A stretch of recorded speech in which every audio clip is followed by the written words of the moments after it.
Uh, got the report from the hospital. And?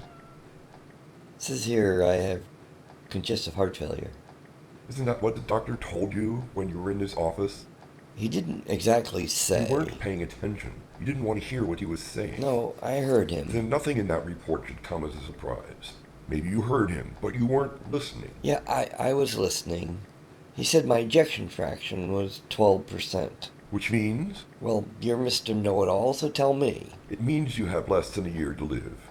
No. Yes. No, because he also said that patients with an EF like mine play tennis every day. See, I was listening. Have you ever played tennis? No, of course not. I hate sports. What's the point? The point is that you're a couch potato. Those tennis players have been doing that most of their lives. They've built up their stamina so they'll naturally live longer.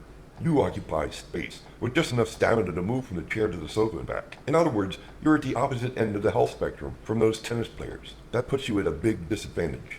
All of the medical literature says so. Oh, those reports can be wrong. Back in my 20s, a doctor once told You're me. 66. You still think the same rules apply now? You can't fight this. You've got no say in the matter. This is it. You're out of time. My neighbor just told Your me. neighbor is a fruitcake. She told you space aliens were going to intervene. They want your soul. She said you'll live forever in their spaceship, or on some alien planet or whatever. Come on, you're a science junkie. Does any of that make sense to you? Well, no. Surprise, your alien soul-sucking neighbor has a PhD. In what? It doesn't matter. She's still a fruitcake. Fine, so she's a harmless fruitcake then. Actually, kind of pretty. She's got a nice. Aside from objectifying the fruitcake, you're dancing around the subject. Which is. You're dying. Yeah, that's what the doctor said. But you haven't accepted it. Well, he did say that I've got some option. Options? You know what the options are, right? You really want a heart transplant? For starters, you'll need at least 30 grand in the bank before they'll even talk to you. I wouldn't want a transplant anyway. Leaving me with someone else's heart in my chest? That's downright creepy. And then you'll need to take 30 pills a day to control rejection. That's another 3 grand a month you don't have. So why are we even talking about this? Given your condition, you have a 99% chance of being dead within a year. That's a cold, hard fact derived from decades of studying people like you. Now, me, I'm not some statistic. Oh yes, yes you are. Tens of thousands of people just like you helped make up that ugly little statistic, and you'll be the next one.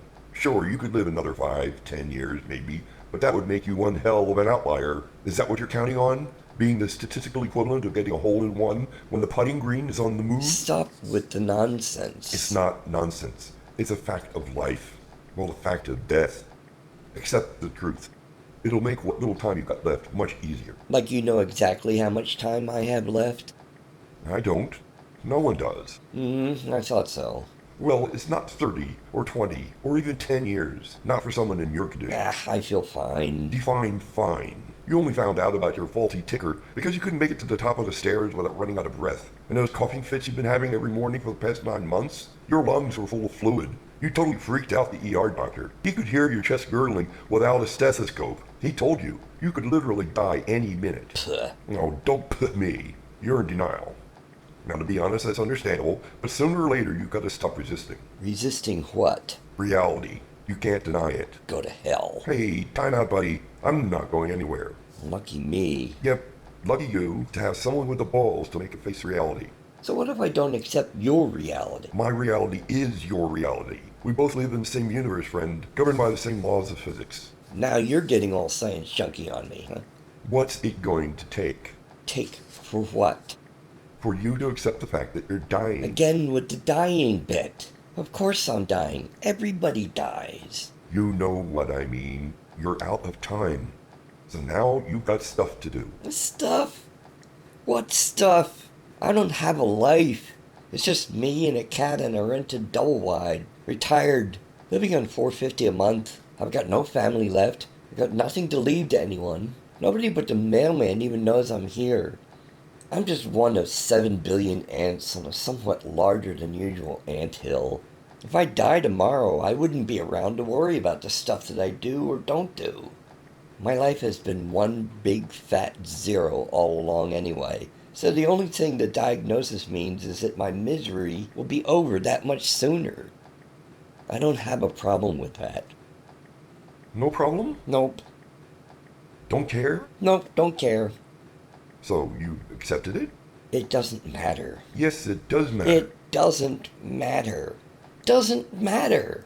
If I die today or tomorrow or next week, or if I live to be 100, it doesn't make any difference. Well, I suppose that's progress of some sort. What were you expecting? What were you hoping for? Well, something more than complete indifference. To be fair, your point of having no life is on the mark. It's just, don't you want to make the most of the time you got left? Give me something to do that's worthwhile. For starters, make a choice. Either enjoy the last few moments you have, or just be a miserable prick for what's left of your life. See, it's not what you do, it's how you feel about it. Well, what if I want to be a miserable prick, as you so delicately put it? Then you'll be dealing with me a lot more than you'd prefer. Oh, there's a threat. Not a threat. A promise. You're not going away, are you? Couldn't if I wanted to, pal. But find something that'll make you happy, and I won't be bothering you nearly as much. I don't know what makes me happy. To be honest, I guess I've never been happy. What is happiness?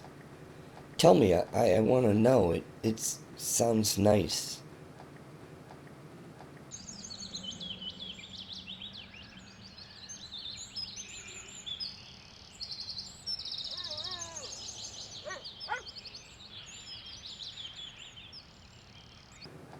There. What? You smiled. It's a start. Thanks. Anytime.